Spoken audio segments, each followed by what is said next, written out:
তিনি পীরনগর পীর সাহেব ছিলেন, আহলে বায়াতের খানদান ছিলেন। দাদা পীরের হাতে হাত দিয়ে দস্তে বায়াত ছিলেন, কলকাতা ৯ নম্বর হালদালে। জবরদস্ত আল্লাহর ওলি ছিলেন, যিনার জানাজায় কম বেশি প্রায় 12 লক্ষ মানুষের সমাগম হয়েছিল। মহান আল্লাহর ইচ্ছায় হুজুর কেবলা লাশ মুবারক আল্লাহ পাক 3 দিন টাটকা অবস্থায় রেখে দিয়েছিলেন, উইদাউট এসি, উইদাউট বরফ, উইদাউট মেডিসিন। ওষুধ ছাড়া, বরফ ছাড়া, মেডিসিন ছাড়া আল্লাহ পাক টাটকা অবস্থায় রেখে দিয়েছিলেন। আমি সে হুজুর কেবলার পৌত্র, অর্থাৎ ছেলে ছেলে আপনাদের ছেলে, আপনাদের ভাই গুনাহগার মোহাম্মদ মাহফুজুল্লাহ হুসাইনি এসে হাজিরা দিয়েছে। কিছু সময় আলোচনা করি, দোয়া হয়ে যাবে। আপনারাও প্রচন্ড ব্যস্ত, প্রচন্ড ব্যস্ত, বিভিন্ন রকম কাজে কামের সঙ্গে যুক্ত থাকা মানুষ আপনারা, অনেক পরিশ্রম আপনাদেরকে করতে হয়। তারপরে সরকারি নানা রকম ঝুট ঝামেলার সঙ্গে মানুষের সঙ্গে এমন জড়িয়ে দিয়েছে মানুষকে। এই এখন নতুন আবার যে এসআর টেসআর চালু করে একেবারে বলেছে এক আর করছে আর এক। তখনও বলেছিল শুধুমাত্র লিঙ্কটা দেখাতে পারলেই হবে, লিঙ্কেজ করতে পারলেই হবে, ম্যাপিংটা ঠিক রাখলেই হবে। 2002 সালে দাদুর নাম হোক, বাপের নাম হোক, বা পদ্মাদু হোক, যে হোক, নাম দিয়ে একটা জাস্ট খালি একটা সম্পর্ক, আত্মীয়তার সম্পর্কটা দেখালেই হবে। এখন সেটাকে খুঁটিয়ে খুঁটিয়ে দেখছে। পূর্বে কিছু নাম তো ভুলভ্রান্তি থাকতেই পারে, পদবীর কিছু নাম তো গোলমাল থাকতেই পারে। আর যদিও ভুলভাল থাকে, এর জন্য দায়ী কারা? কে দায়ী? হ্যাঁ, দায়ী তো তারা যারা টাইপিং করেছেন, যারা কম্পিউটারে এগুলোকে লোড করেছেন, সাবমিট করেছেন, এরা তো দায়ী। দায়ী তো সাধারণ মানুষ নয়। আমি আপনাকে একটা দেখাচ্ছি, দেখেন, একটা আমি আপনাকে স্ক্রিনশট দেখাচ্ছি, আপনি অবাক হয়ে যাবেন। গতকাল কি আমি এই হোয়াটসঅ্যাপ সোশ্যাল মিডিয়ায় পেলাম, আমাকে একজন পাঠালেন। দেখুন এখানে কি লেখা আছে, উপরের নামটা কি? হ্যাঁ, কালীপ্রসাদ ঘোষ। আর পিতার নাম আব্দুস সত্তার মল্লিক। পিতার নাম হচ্ছে আব্দুস সত্তার মল্লিক, আর ছেলের নাম হচ্ছে কালীপদ ঘোষ, এই কালীপ্রসাদ ঘোষ। কোন ছেলে কালীপ্রসাদ যদি হয়, তার বাপের নাম কি সে আব্দুস সত্তার লেখাবে? আর আব্দুস সত্তার কি সে লেখাবে ছেলের নাম কালীপ্রসাদ ঘোষ? তাহলে এটা পেয়েছে, তাহলে এর দায়ী কে? জুম্মার দিনে বেলা 11:30টার সময় চাচা হাতে পলিথিন পেপার নিয়ে বিডিও অফিসে যাচ্ছে। পাড়ার 3-4টে ছেলে মাচায় বসে বসে বলছে, চাচা জুম্মার দিনে কোথায় যাচ্ছ গো? বলে, বাবা নামটা একটু সংশোধন করতে হবে, বিডিও অফিসে ডাক পড়েছে তাই যাচ্ছি। তোমার নাম আবার কি ভুল হলো? বলে, আর বলো না, আমার নাম ছিল আব্দুল জব্বার, আর আধার কার্ডে হয়ে গেছে শুধু বুধবার। কথা বুঝতে পারছো না? আধার কার্ডে কি আছে? বুধবার। চাচার নাম কি? আব্দুল জব্বার। আচ্ছা, এই জব্বার চাচা কি বুধবার লেখাবে বলে মনে হয়? তাহলে এই বুধবার হয়ে যাওয়ার কারণে দায়ী কে? তারা। আর খেসারত দিতে হচ্ছে কাকে? জব্বার চাচাকে। আজকে ভাবা যায় 80 বছরের চাচা, তাকে এখনো প্রমাণ করতে হচ্ছে আমি এই দেশের বৈধ নাগরিক। কোথায় যাচ্ছে দেশ ভাবা যায়। অথচ যে লোকগুলো আপনার কাছ থেকে কাগজ চাইছে, তারা নিজেরাই অবৈধ। ম্যাক্সিমাম লোক সব বাংলাদেশি, সোশ্যাল মিডিয়ায় আমরা দেখতে পাচ্ছি সব বাংলাদেশি লোক। এই অবৈধ লোকগুলো বৈধ লোকেদের কাগজ চাইছে। ভাবা যায়, মানে নকল মালের ওপরে লেখা আছে নকল হইতে সাবধান। নকল মালের ওপরে লেখা আছে নকল হইতে সাবধান। যাক, এখন কিছু করার নাই। ধর্মের বিভাজন তৈরি করে মানুষের ভেতরে ভাগ করে দিতে পেরেছে। এই ভাগ করে দেওয়া সম্ভব হয়েছে বলি আজকে তাদের জন্য এটা খুব সহজ হয়ে যাচ্ছে। যাক যাক চিন্তিত হবেন না, টেনশন নেবেন না। কয়েকটা চাচা কয়েকটা ভাই দেখলাম খুবই টেনশনে আছে। হিয়ারিং এর ডাক ফাক পড়েছে নাকি আমি জানি না, নাকি না ফর্ম টম ঢুকে গেছে বুঝতে পারছি না। ও আল্লাহ, তবু তো আপনি হাসছেন দেখছি, কিন্তু যারা টোটালি প্রথম থেকে একবারও হাসে না, যেমন এই যে ভাইটা আছে মাফলার পরে, টোটালি প্রথম থেকে একবার আমি হাসি মুখ দেখতে পাইনি। ওই ভাইয়ের নামে কি ডবল ফর্ম ঢুকেছে নাকি? এত টেনশন কিসের নিয়েছে আমি বুঝতে পারছি না। টেনশন করবেন না, আল্লাহ আছে, আল্লাহ ভরসা। টেনশন করবেন কেন? ওই ভাইটার কথা বলছি, জ্যাকেটওয়ালা ভাই, টেনশন করবেন? হ্যাঁ, আপনারা ফেরত এসছে, কোনোটাই অসুবিধা নেই, তাও ফেরত এসছে, বুঝতে পারছেন? যাক যাক যাক, আমাদের হাতে তো কিছু নেই, আমরা আল্লাহর কাছে সুখে দিচ্ছি। আল্লাহ জালেমদের বিচার করো, আল্লাহ জালেমদের বিচার করো, আমরা আল্লাহর দরবারে সুখে দিচ্ছি। চিন্তা করবেন না, টেনশন নেবেন না। টেনশন করলে অসুস্থ হয়ে যাবে, আর হয়তো বড় কোনো ধাক্কার সম্মুখীন হয়ে যেতে পারেন, আল্লাহ না করেন। সুতরাং চিন্তা করবেন না, ঠিকঠাক ভাবে কাগজগুলো সুন্দর করে বেশ জেরক্স করে, যে কটা 13টা না 12টা প্রুফ বলেছে তার ভেতরে 2, 4, 5টা যা হয় মোটামুটি ঠিক নামগুলো যেমন সেম থাকে এরকম দেখে কাগজগুলোকে ঠিক অ্যাডজাস্ট করে নেন। কাগজগুলোকে ঠিকঠাক ভাবে এক জায়গায় জড়া করে নেন, করে নিয়ে জেরক্স করে যে সাবমিট করে দেন। আল্লাহ ভরসা, চিন্তা করবেন, আল্লাহ আছে। তো যাই হোক ভাইরা আমার, বন্ধুরা আমার, সাথী মহব্বতের ভাইরা, চলুন আলোচনা অল্প সময় কিছু করে দোয়া খায়ের করে দেবো। খুব কষ্ট আপনাদেরকে দেবো না। অনেক সময় আলোচনা শ্রবণ করেছেন, শীতের রাত, ঠান্ডার রাত। চলুন ভূমিকা ছাড়াই একেবারে আলোচনার দিকে আগিয়ে যাই। প্রথমত আমাদের মনে রাখতে হবে আমরা হলাম ইসলাম ধর্মের মানুষ। আমাদের ধর্ম হলো, জোরে বলেন, ইসলাম। ইসলাম, ISLAM, Islam. I for I, S for sword, L for love, A for all, M for mankind. I so love all mankind. আমার উচিত সারা বিশ্বের মানুষকে ভালোবাসা। যিনি সারা বিশ্বের মানুষকে ভালোবাসতে পারলেন তিনি প্রফেট মুহাম্মদ মুস্তাফা সাল্লাল্লাহু আলাইহি সাল্লামের একটা আদর্শকে অনুসরণ করলেন। কোন নবী? যে নবী ঘোষণা দিলেন আনা খাতিমুন নবী লা নাবিয়্যা বা'দি, আমি হলাম জগতের শেষ নবী, আমার পরে আর কোনো নবী আসবে না। মুহাম্মদ সাল্লাল্লাহু আলাইহি ওয়াসাল্লাম has been the most practical and most successful of all prophets, সেই নবী যিনার তুলনা হয় না। সেই নবীকে আমার আল্লাহ আমাদের জন্য টিচার হিসাবে মনোনীত করেছেন, আর আমার আল্লাহ ভালোবেসে আমাদেরকে শ্রেষ্ঠ গ্রন্থ কালামুল্লাহ কোরআন শরীফ আমাদের জন্যই আল্লাহ প্রেরণ করেছিলেন। চলে বলতে পারেন না?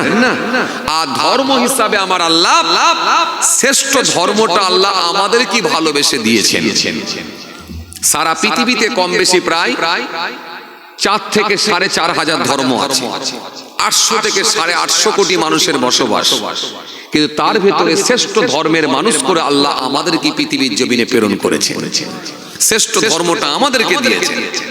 জি, আমরা শ্রেষ্ঠ ধর্মের মানুষ, এই কথা আমি বলছি না, স্বয়ং আল্লাহ নিজে বলছেন কোরআন শরীফের মধ্যে 3 পারা 11 পৃষ্ঠা, ইন্না দীনা ইনদাল্লাহিল ইসলাম, আমি আল্লাহর কাছে মনোনীত ধর্ম, শ্রেষ্ঠ ধর্ম সেটা হলো ইসলাম ধর্ম। ইসলাম এমন একটা ধর্ম, এটা হলো শ্রেষ্ঠ ধর্ম। আজ কিছু মানুষ ফেসবুক সোশ্যাল মিডিয়ার যুগে তারা নানা রকম ভাবে ইসলামকে কলুষিত করার চেষ্টা চালায়, কোরআনকে নিয়ে নানা রকম অমানবিক কথাবার্তা বলে, বাজে মন্তব্য করে। কিছু মানুষকে তারা সাজিয়ে সোশ্যাল মিডিয়ার মাধ্যম দিয়ে, ভুল প্রচার প্রসারের মাধ্যম দিয়ে ইসলামকে কলুষিত করার চেষ্টা করে। এরপরও বলবো, কোন মুসলমান যদি অন্যায় কাজের সঙ্গে যদি সম্পৃক্ত হয় তার দায়ভার তাকেই নিতে হবে। ইসলামকে কলুষিত করা যায় না। ইসলাম ধর্ম হলো শ্রেষ্ঠ ধর্ম, ইসলামকে কলুষিত করার ইসলামকে কলুষিত করা যায় না। কোন ব্যক্তি যদি অন্যায় কাজের সঙ্গে যুক্ত থাকে, সে যে কোনো ধর্মের হোক, যে কোনো কমিউনিটির হোক, তার দায়ভার তাকে নিতে হবে। আপনি ধর্মকে কলুষিত করতে পারবেন না।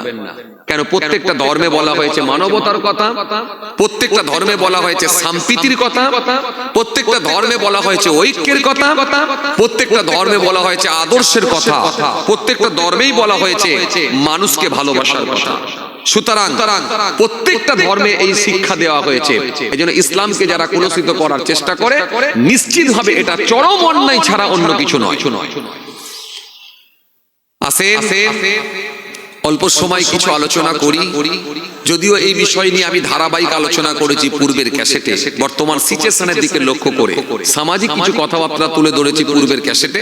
আজকে আমি আর ওই দিকে যাচ্ছি না, ও পাঠ নিয়ে আলোচনা করতে চাইছি না। চলুন অল্প সময় কিছু আলোচনা করি, নবী থেকে কিছু ধার করে অল্প সময় কিছু আলোচনা করি, দোয়া হয়ে যাবে। আপনারা বড় কষ্ট করে এসেছেন, ঠান্ডার রাত, শীতের রাত, সবকিছুকে উপেক্ষা করে, এই শীতকে, কঠিন শীতকে উপেক্ষা করে, অনেক ব্যস্ততার মধ্য দিয়ে সবকিছুকে পাশ কাটিয়ে কিছু সময় আল্লাহ আল্লাহ রসুলকে ভালোবেসে এখানে এসে দিয়েছেন। আল্লাহ মাহফিলকে কবুল করেন। আল্লাহ আমাদের সকলকে বলার থেকে শোনার থেকে বেশি বেশি করে আমল করার তৌফিক দেন। সকলে বলি আল্লাহুম্মা আমিন। আচ্ছা, আপনাদেরকে একটুখানি বলি, এর ভেতরে কি কোনো ইঞ্জিনিয়ার আছেন? এর ভেতরে একটাও ইঞ্জিনিয়ার নেই, বাদ দেন। এর ভেতরে কি কোনো এমবিবিএস ডাক্তার একটাও আছেন এর ভেতরে? কথা বলেন না, নেই। আচ্ছা, এর ভেতরে কি কোনো প্রফেসর আছেন এর ভেতরে? কলেজ প্রফেসর নেই, বাদ দেন। এর ভেতরে কি কোনো স্কুল মাস্টার আছেন? নেই। তার মানে এখানে প্রফেসর নেই, মাস্টার নেই, ডাক্তার নেই, ইঞ্জিনিয়ার নেই। বসে আছে কোনগুলো? ব্যবসায়ী আছেন আপনারা? কথা বলে না। ছোটখাটো মাঝারি ব্যবসায়ী। তাহলে ব্যবসায়ী মানুষগুলো, জি, নিরীহ মানুষগুলো, খেটে খাওয়া মানুষগুলো কিন্তু এর ভেতরে আছে। তাহলে আজকের ওয়াজটা খেটে খাওয়া মানুষদের জন্যই হোক। কথা বলে না। নিরীহ মানুষদের জন্যই হোক, ব্যবসায়ী মানুষদের জন্যই হোক। আজকের ওয়াজ কিন্তু ইঞ্জিনিয়ারদের জন্য করব না, ডক্টরদের জন্য করব না, প্রফেসরদের জন্য করব না। কারণ এটা আমার সিস্টেম। আমি যেখানে যাই একটা পাঠ তৈরি করি, মানুষ যেমন থাকে তার উপরে আলোচনা করি। তো আজকের ওয়াজ তাহলে এই ব্যবসায়ী মানুষদের জন্যই হবে, খেটে খাওয়া মানুষদের জন্যই হবে। চলেন আলোচনা এগিয়ে যাই। ব্যবসা করা ইসলামে জায়েজ না না জায়েজ? কথা বলেন। জায়েজ। কেমন জায়েজ? একটা যদি এখানে রাজমিস্ত্রির যদি কোনো কাজ করে থাকেন, যদি লেবার শ্রেণীর কোনো লোক থাকেন বা মাঠে খাটা মানুষ থাকেন, তাকে যে যদি জিজ্ঞাসা করা হয়, আচ্ছা বলো তো তোমার সম্মান আল্লাহর দরবারে বেশি না একটা হাজী সাহেবের সম্মান আল্লাহর দরবারে বেশি, কি বলবে? হাজী সাহেবের সম্মান বেশি। ওই লেবার লোকটা নিজেকে বড় তুচ্ছ বলে মনে করে। কথা বলে, নিজেকে বড় তুচ্ছ বলে মনে করে, নিজেকে নেগলেক্ট করে, নিজেকে ঘৃণা করে, নিজেকে মনে করে যে আমার মূল্য আল্লাহর দরবারে কিছু নাই। মূল্য কার? হাজী সাহেবের। মূল্য কার? হুজুর সাহেবের। মূল্য কার? পীর সাহেবের। মূল্য কার? পীরজাদা সাহেবের। মূল্য কার? হাফেজ সাহেবের। মূল্য কার? ইমাম সাহেবের। মূল্য কার? হুজুর মাওলানা সাহেবের। মূল্য হচ্ছে এদের। আমি একটা খেটে খাওয়া মানুষ, আমার কোনো মূল্য নাই। চলেন ভালো করে শোনেন, মূল্য আপনার আল্লাহর দরবারে আছে। পৃথিবীর মানুষ যদি আপনার মূল্য নাও দেয়, মহান আল্লাহ কিন্তু আপনাকে মূল্য বাড়িয়ে দিয়েছেন। আসেন ভালো করে শোনেন। নবী বলেছে মিফতাউদ দাওলাতি ফাহুয়া তিজারা। ধনের চাবিকাঠি হলো ব্যবসা। ধনের চাবিকাঠি হলো ব্যবসা। নবী বলেছে আল কাযিবু হাবিবুল্লাহ। শ্রমিক হলো আল্লাহর দোস্ত, শ্রমিক হলো আল্লাহর বন্ধু। যে শ্রমিকটা নিজে হাতে মেহনত করে হালাল খাদ্য ভক্ষণ করে, ওই শ্রমিকটা হলো আল্লাহর দোস্ত, আল্লাহর বন্ধু বলে আল্লাহ তাকে কবুল করে নেয়। তাহলে কি বুঝলেন? একটা শ্রমিক যদি হন আপনি যদি ধার্মিক শ্রমিক হতে পারেন, আপনার মূল্য আল্লাহ এত বাড়িয়েছেন। মহানবী সাল্লাল্লাহু আলাইহি ওয়াসাল্লাম বলছেন আল্লাহ তাকে নিজের দোস্ত বলে, বন্ধু হিসাবে আল্লাহ কবুল করে থাকেন। তাহলে আপনার মূল্য আল্লাহ বাড়িয়েছে কি বাড়ায়নি? কথা কিছু বুঝতে পারছেন? বাড়িয়েছে কি বাড়ায়নি? বাড়িয়েছে। দ্বিতীয়, আপনাদের এলাকায় সবথেকে ধনী লোক জুম্মার দিনে যদি ফাঁস কাতারে দাঁড়ায়, আর এলাকার সবথেকে গরিব লোক একজন রিক্সা চালক, সেও যদি জুম্মার দিনে মসজিদে ফাঁস কাতারে দাঁড়ায়, এমনকি ওই ধনী লোকটার পাশে গিয়ে দাঁড়ায়, ওই ধনী লোকটার ক্ষমতা নাই, এখতিয়ার নাই, ওই গরিব লোকটাকে বলবে পিছনের কাতারে গিয়ে দাঁড়া, এটা বলার ক্ষমতা নাই। চোরে বলতে পারেন না? এটাই তো ইসলাম।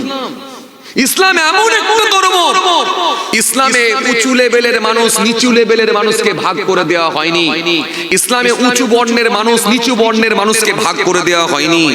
ইসলামে সাদা আর চামড়া কালো চামড়ার কোনো তফাৎ করে দেওয়া হয়নি, পার্থক্য করে দেওয়া হয়নি। ইসলামে ভালো বংশ আর কি বলে খারাপ বংশ এই বলে কোনো আলাদা ভাগ করে দেওয়া হয়নি। ইসলাম ধর্মটা এমন একটা ধর্ম, প্রত্যেকের সমান অধিকার দিয়েছে ইসলাম। জোরে বলতে পারেন না? বাট ওই লোকগুলোকে আল্লাহ পছন্দ করেন কোনগুলো? যেগুলো নিজের গুনার কথা মনে করে আল্লাহর দরবারে কেঁদে মাফ চেয়েছে আর আমল করে আল্লাহর সন্তুষ্টি অর্জন করেছে, এই লোকগুলোকে আল্লাহ রাব্বুল আলামিন বেশি পছন্দ করেন। কোরআন শরীফটা স্পষ্ট ঘোষণা দিচ্ছে, ইন্নাল্লাযীনা আমানু ওয়া আমিলুস সলিহাত কানাত লাহুম জান্নাতুল ফিরদাউসি নুজুলা। ইন্নাল্লাযীনা আমানু ওয়া আমিলুস সলিহাত লাহুম জান্নাতুন তাজরি মিন তাহতিহাল আনহার ذلك الفوز الكبير وما يعمل من الصالحات من ذكر أو أنثى وهو مؤمن فأولئك يدخلون الجنة ولا يظلمون نقيرا। তাহলে একটা ধার্মিক ব্যবসায়ী যদি হয়, তার শান মর্যাদা এত বাড়ানো হয়েছে, নবী বলছেন ওই শ্রমিকটা ওই ব্যবসায়ীটাকে আল্লাহ এত ভালোবাসেন, বন্ধু হিসাবে আল্লাহ কবুল করে নেন। আল কাযিবু হাবিবুল্লাহ, ওই শ্রমিকটা হলো আল্লাহর দোস্ত, আল্লাহর বন্ধু, যদি সেটা ধার্মিক শ্রমিক হয়, নিজে হাতে মেহনত করে হালাল খাদ্য খেয়েছে, পাশাপাশি ধর্মের বিধানগুলো পরিপূর্ণভাবে মেনেছে, এই ধার্মিক শ্রমিকটার সম্মান আল্লাহ এত দিয়েছেন, নবী বলছেন ওই শ্রমিকটা হলো আল্লাহর দোস্ত, আল্লাহর বন্ধু। জোরে বলবেন না একটু সুবহানাল্লাহ? এখানে আপনারা ব্যবসায়ী সবাই আছেন, তাই আমি বললাম, তার মানে আপনি যে ব্যবসা করছেন নিজেকে নেগলেক্ট করবেন না, নিজেকে তুচ্ছ মনে করবেন না, নিজেকে খাটো করবেন না, নিজের সম্মানের হানি হয়ে গেছে এটা মনে করবেন না। আল্লাহ আপনার সম্মান বাড়িয়ে দিয়েছেন, কিন্তু বাট একটা কথা, সেটা কি? ধার্মিক হতে হবে। ধার্মিক হতে গেলে কতগুলো কথা কোরআনের মধ্যে আল্লাহ বলে দিয়েছেন। ও ভাইজানেরা, জওয়ান জওয়াকেরা, ও আমার মুরব্বিয়ানেরা, বাবারা, শুনে রেখে দিন, এই জন্য আমার আল্লাহ কোরআনের মধ্যে মুত্তাকিদের নিয়ে আলোচনা করলেন। আমার আল্লাহ সুন্দর করে কোরআনের মধ্যে জানিয়ে দিলেন, যালিকাল কিতাব লা রাইবা ফীহি হুদাল লিল মুত্তাকিন। যালিকাল কিতাব, এই সেই কিতাব, লা রাইবা ফীহি, যার মধ্যে সন্দেহ নাই, যার মধ্যে ভুল নাই, সন্দেহের কোনো অবকাশ নাই। লা রাইবা ফীহি হুদাল লিল মুত্তাকিন, মুত্তাকিদের জন্য হেদায়েত স্বরূপ। এই কোরআন মুত্তাকিদের জন্য হেদায়েত স্বরূপ, তাদেরকে হেদায়েত দেবে এই কোরআন মুত্তাকিদের। ও মেরা, হে তরুণীরা, হে নওজওয়ানেরা, হে যুবকেরা, হে আমার মুরব্বিয়ানেরা, বাবারা, শুনে রেখে দিন, জেনে রেখে দিন। এরপরে আমার আল্লাহ বললেন, যালিকাল কিতাব লা রাইবা ফীহি হুদাল লিল মুত্তাকিন আল্লাযীনা ইউমিনুনা বিল গায়বি ওয়া ইউকিমুনাস সালাতা ওয়া মিম্মা রাযাকনাহুম ইউনফিকুন। আল্লাযীনা ইউমিনুনা বিল গায়বি, যারা গায়েবের উপরে বিশ্বাস করে, না দেখে আল্লাহর উপরে বিশ্বাস করে, গায়েবের উপরে বিশ্বাস করে। আল্লাযীনা ইউমিনুনা বিল গায়বি ওয়া ইউকিমুনাস সালাত, এবং পাঁচ ওয়াক্ত নামাজি হয়। তা কি ধার্মিক কারা বুঝতে পারছেন তো? ব্যবসায়ী যদি ধার্মিক হয় তাহলে রাসূল বলছেন ওই ব্যবসায়ীর সম্মান আল্লাহ এত দিয়েছে তাকে বন্ধু হিসাবে কবুল করে। আর ব্যবসায়ী যদি ধার্মিক না হয়, 3 দিন আগেকারের পটলকে পানির ঝাপটা মেরে দিয়ে যদি আজকের বলে চালিয়ে দেয়, কথা বলে না, কথা বলে যে সকালের টাটকা মাছের রক্ত লাগিয়ে দিয়ে বেলা 12টার সময় পচা মাছের গায়ে চালিয়ে দিচ্ছে, আজকে টাটকা মাছ বলে চালাচ্ছে, কথা বলে। টাটকা মাছের রক্ত নিয়ে পচা মাছের গায়ে লাগিয়ে রেখে দেয়, বেলা 1:30টার সময় বলে এই যে ভাই দেখো কাটছি আর রক্ত বেরোচ্ছে বলে চালিয়ে দেয়। ধার্মিক যদি মুত্তাকি ব্যবসায়ী হতে পারে তাহলে সেই ব্যবসায়ীটার শান আল্লাহ এত বাড়িয়ে দেয়। নবী বলছে আল কাযিবু হাবিবুল্লাহ, ওই শ্রমিকটা হলো আল্লাহর দোস্ত, আল্লাহর বন্ধু। যেহেতু এখানে আপনারা সবাই ব্যবসায়ী আছেন বলে আমি এই ওয়াজ করছি, খেয়াল করেন। খালি এবার আপনারা ব্যবসায়ী আছেন ঠিকই, কিন্তু এই ব্যবসায়ী হলেও কিন্তু মুত্তাকিদের খাতাতে খালি নামটা তুলতে হবে আপনাকে। আপনাকে যদি মুত্তাকিদের খাতায় নাম তুলে দিতে পারেন তাহলে আর কোনো চাপ না। আসেন খেয়াল করে লক্ষ্য করে, তাহলে 1 নম্বরে কি ছিল? গায়েবের উপরে বিশ্বাস, গায়েবের উপরে বিশ্বাস করবে তারা। 2 নম্বরে কি? সালাত আদায় করবে, নামাজ আদায় করবে, নামাজ তারা ছাড়বে না।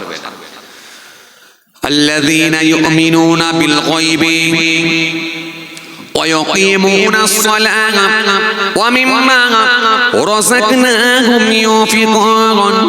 তারা গায়েবের উপরে বিশ্বাস করবে আর আমি আল্লাহ পাককে ভালোবেসে সালাত আদায় করবে, নামাজ পড়বে, আর আমি তাদেরকে যা রিজিক দিয়েছি তা থেকে আমি আল্লাহর রাস্তায় হালাল অর্থ তারা ব্যয় করবে। আমি তাদেরকে যা রিজিক দিয়েছি তা থেকে কিছুটা আমার রাস্তাতেই ব্যয় করবে। জোরে বলবেন না? কিন্তু আমাদের সমাজে এমন হাজি সাহেব আছে 10টা টাকাও দান দিতে চায় না। আমাদের সমাজে এমন ধনী লোক আছে 10টা টাকাও দান দিতে চায় না। আছে না? না কথা বলেন, আছে না? না মাঝে মাঝে আপনি মিলিয়ে দেখে নেবেন, কলিকাতার উপর দিয়ে যখন গাড়ি নিয়ে যাবেন, সিগনালে জ্যামেতে যখন আটকে যাবেন, উপর দিকে তাকালে দেখবেন 3খানা বাতি লাগানো আছে। একটা লাল কালারের বাতি, রেড কালারের বাতি, একটা গ্রিন কালারের বাতি, সবুজ কালারের বাতি, আর একটা হলো ইয়েলো কালারের বাতি, হলুদ কালারের বাতি। 3 কালারের 3খানা বাতি লাগানো থাকে। এক একটা কালারের বাতি এক এক রকম কাজ। লাল কালার যখন জ্বলে গেল, গাড়ি দাঁড়িয়ে গেল। কথাবার্তা বলছেন না কেন গো বাবা? লাল কালার যখন জ্বলে গেল, গাড়ি দাঁড়িয়ে গেল। সবুজ কালার যখন জ্বলে গেল, গাড়ি চালিয়ে দেয়া গেল। আর হলুদ কালার যখন জ্বলে গেল, প্রস্তুতি নিতে সময় দেওয়া গেল। কেন? হলুদ কালার যখন জ্বলে যায় সেই সময়ের মধ্যে পার হতে হয় আর নতে দাঁড়িয়ে যেতে হয়। হলুদ কালার হলো প্রস্তুতি নেওয়ার জন্য, লাল কালার হলো দাঁড়িয়ে যাওয়া, সবুজ কালার হলো চালিয়ে দেওয়া।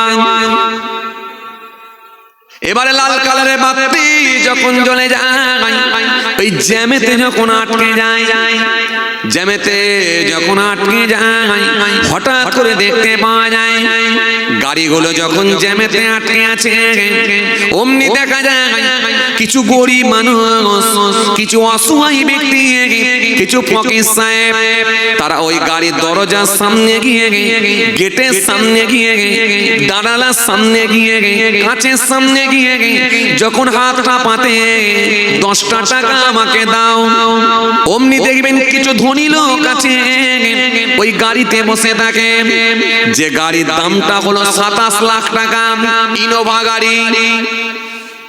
যে গাড়ির দাম হলো 28 লাখ টাকা, XUV 500, XUV 700।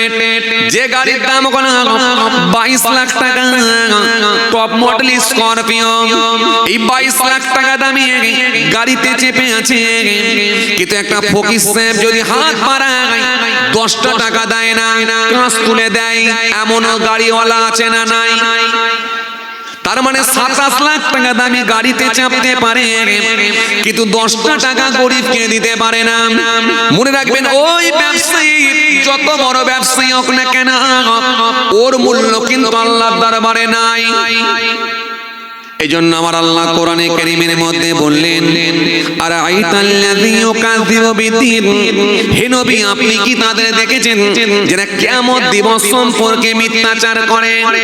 ফাযালিকাল্লাযী ইয়াদউল ইয়াতীম, যারা এতিমদেরকে খাদ্য দেয় না, ওয়ালা ইয়াহুদ্দু আলা তুআমিল মিসকিন, মিসকিনদেরকে যারা ঘাড় ধাক্কা দিয়ে বের করে দেয়, মিসকিনদেরকে যারা ঘাড় ধাক্কা দিয়ে বের করে দেয়, মিসকিনদেরকে যারা মূল্য দেয় না, গুরুত্ব দেয় না, আমি আল্লাহ বলি ফাওয়াইলুল লিল মুসাল্লিন, ওই নামাজীদের জন্য হলো কপাল ফাটা, কপাল ফাটা, কপাল ফাটা নামাজি। ওরা নামাজি হোক, জুম্মা পড়ো, কোনো লাভ নাই। ওরা ঈদ বকরিদ পড়ো, কোনো লাভ নাই। 5 ওয়াক্ত নামাজ পড়েও কোনো লাভ হয় না। কেননা ফকির সাহেবকে যদি 10টা টাকা না দিতে পারে, আমি আল্লাহ বলছি ওর কোনো দাম নাই, মূল্য নাই। তাহলে একটা বড় ব্যবসায়ী, বড় চাকরিজীবী, বড় একজন ইঞ্জিনিয়ার, বড় একজন ডক্টর, তারও মূল্য নাও থাকতে পারে আল্লাহর দরবারে। 27 লাখ টাকা দামি গাড়ি চেপে আছে, কিন্তু মূল্য নাও থাকতে পারে। কিন্তু আপনার মতো ছোটখাটো একটা ব্যবসায়ী, খেটে খাওয়া মানুষ যদি ধার্মিক হয়ে যেতে পারেন, কিন্তু আপনার মূল্য আল্লাহর দরবারে অনেক হতে পারে। আমি প্রমাণ করে দিচ্ছি। কেন? আপনি মনের দিক দিয়ে বড় ব্যথিত, আপনি আপনার মনের দিক দিয়ে বড় অত্যন্ত মর্মাহত, আপনি মনের দিক দিয়ে বড় দুঃখিত, মনের দিক দিয়ে বড় ব্যথিত। কেন? আপনি পটল বিক্রি করেন, কথা বলেন, আপনি সবজি বিক্রেতা, মন টন খুব খারাপ, মন টন খুব খারাপ। আপনার একটা পানের দোকান আছে, একটা চায়ের দোকান আছে, মন টন খুব খারাপ। আমি আপনাকে প্রমাণ করে দিচ্ছি না, মন খারাপের কিছু নয়। আপনি যদি সিস্টেমেটিক চলতে পারেন, আমার মালিক ইচ্ছা করলে আপনার মূল্য ওই রকম একটা বড় ব্যবসায়ী, ওই রকম একটা ডক্টর, ওই রকম একটা প্রফেসরের থেকেও আপনার মূল্য আল্লাহর দরবারে অনেক বেশি হতে পারে। জোরে বলতে পারেন না? খুশি মনে হয় না? তাহলে আপনি নিজেকে কেন আপনি তুচ্ছ মনে করবেন? কেন নিজেকে নেগলেক্ট করবেন? কেন নিজেকে ঘৃণা করবেন? ঘৃণা করা ভুলে যান, নেগলেক্ট করা ভুলে যান, ঘৃণা করা ভুলে যান। কথা কিছু বুঝতে পারছেন? চলুন কোরআনের যে আয়াতটা পড়তে পড়তে আমি এত দূর চলে এসেছিলাম, আল্লাযীনা ইউমিনুনা বিল গায়বি ওয়া ইউকিমুনাস সালাহ ওয়া মিম্মা রাযাকনাহুম ইউনফিকুন। আমি আল্লাহ তাদেরকে যা রিজিক দিয়েছি তা থেকে আমার রাস্তায় হালাল অর্থ আমার রাস্তায় তারা ব্যয় করেছে। এইগুলো তাদের মধ্যে থাকবে, থাকবে, থাকবে। ঈমানদার মুমিন যারা হবে তাদের ভিতরে থাকবে। এরপর আল্লাহ কি বললেন? ওয়াল্লাযীনা ইউমিনুনা বিল গায়বি ওয়া ইউকিমুনাস সালাহ ওয়া মিম্মা রাযাকনাহুম ইউনফিকুন ওয়াল্লাযীনা ইউমিনুনা বিমা উনজিলা ইলাইকা ওয়া মা উনজিলা মিন ক্বাবলিক ওয়া বিল আখিরাতি হুম ইউকিনুন। এরপর আল্লাহ বললেন, ও নবী শুনে রাখেন, তারা ঈমান আনবে। আমি আল্লাহ বলছি যেটা আপনার উপরে নাজিল করেছি এবং আপনার পূর্বেও যা নাজিল করেছিলাম। নবীর উপরে নাজিল কি হয়েছিল? জোরে বলেন না, কি গো? নবীর উপরে কি অবতীর্ণ করা হয়েছিল, নাজিল করা হয়েছিল? কোরআন শরীফ। এবং নবী আসার পূর্বেও যে কিতাবগুলো এসেছিল, যেমন আসমানি কিতাব, যেমন তাওরাত, জবুর, ইনজিল ইত্যাদি আসমানি কিতাবগুলোর উপর ঈমান এনেছে। والذين يؤمنون بما أنزل إليك وما উনজিলা মিন ক্বাবলিহি ওয়া বিল আখিরাতি হুম ইউকিনুন। আর আমি আল্লাহ বলছি আখিরাতের উপরে তারা বিশ্বাস করে নেবে। তাহলে এটুকু মেনে যদি চলতে পারেন, ব্যবসা করেন না চাপ তো নেই, ব্যবসা করেন না চাপ তো নেই, এটুকু মেনে যদি চলতে পারেন। আর যখন আপনি ধার্মিক ব্যবসায়ী হয়ে যাবেন তখন আপনাকে 5টা শর্ত মানতে হবে। এই 5টা শর্ত যদি মেনে যদি ধার্মিক ব্যবসায়ী হয়ে যেতে পারেন, পুরস্কার স্বরূপ নবী বলছেন, কি বলছেন, আল্লাহ তার মূল্য এত বাড়িয়ে দেয় ওই ধার্মিক শ্রমিকটাকে আল্লাহ তখন বন্ধু হিসাবে কবুল করে নেয়। আরে দুনিয়ার এমএলএ আপনার বন্ধুর দরকার নাই, দুনিয়ার এমপি আপনার বন্ধুর দরকার নাই, দুনিয়ার প্রধান আপনার বন্ধুর দরকার নাই, দুনিয়ার কোন রাজনীতির নেতা আপনার বন্ধু হবার দরকার নাই। স্বয়ং আল্লাহ বলছেন আমি তার বন্ধু হয়ে যাই। তাহলে সে যদি এই কাজগুলো করতে পারে আর তার ভেতরে যদি 5টা শর্ত মিলিয়ে নিতে পারে, 5খানা শর্ত তাকে মানতে হবে, যদি মিলিয়ে নিতে পারে তাহলে আল্লাহ তার মর্যাদা এত বাড়িয়ে দেয়। নবী বলছেন ওই ব্যক্তিটা যখন আল্লাহর সঙ্গে কানেকশন হয়ে যায়, সম্পর্ক হয়ে যায়, ওই ব্যক্তিটাকে আল্লাহ এত ভালোবাসে, নবী বলছেন শোনো ওই ব্যক্তিটাকে তখন আল্লাহ বন্ধু হিসাবে কবুল করে নেয়। এবার আসেন 5টা কথা তাহলে আপনাদেরকে বলে দিই, খুব ভালো করে মনোযোগ দেন। একটা ছোট ঘটনা আপনাদের সামনে টেনে আনি, খুব ভালো তাহলে বুঝতে